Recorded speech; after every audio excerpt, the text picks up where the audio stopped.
Inverter AC और non inverter AC में अंतर देखेंगे। नॉन इन्वर्टर एसी, सादी एसी बोलते हैं इसे शायद।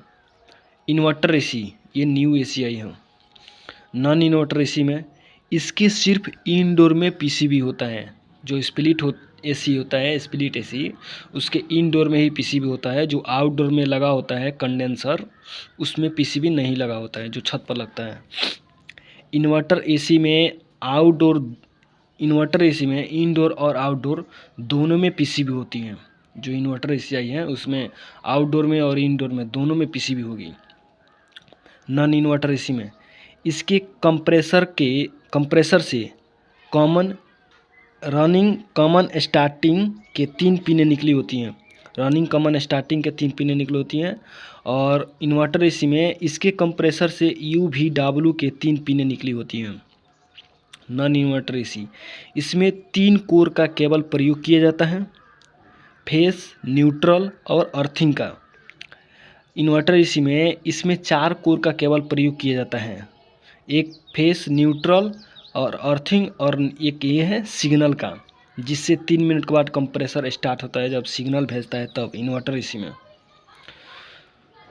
नॉन इन्वर्टर एसी में देखते हैं कूलिंग हो जाने पर इसका कंप्रेसर बंद हो जाता है। नॉन इन्वर्टर एसी में कूलिंग पूरा होने पर कंप्रेसर बंद होता है।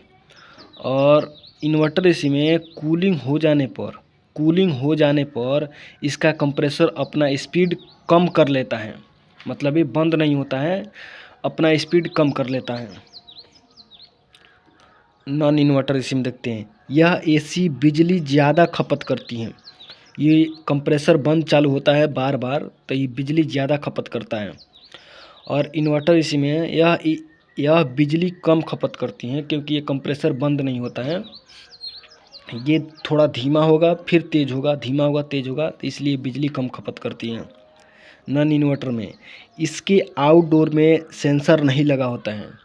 जो नॉन इन्वर्टर एसी होता है उसमें आउटडोर में कोई सेंसर नहीं लगा होगा, क्योंकि पीसीबी नहीं है तो सेंसर क्या लगेगा। और इसमें इन्वर्टर एसी में इसके आउटडोर में सेंसर लगे होते हैं।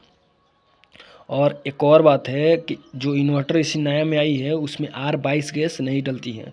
कोई भी इन्वर्टर एसी होगा उसमें R22 गैस नहीं पड़ेगा। यही है इन्वर्टर एसी और नॉन इन्वर्टर एसी में अंतर।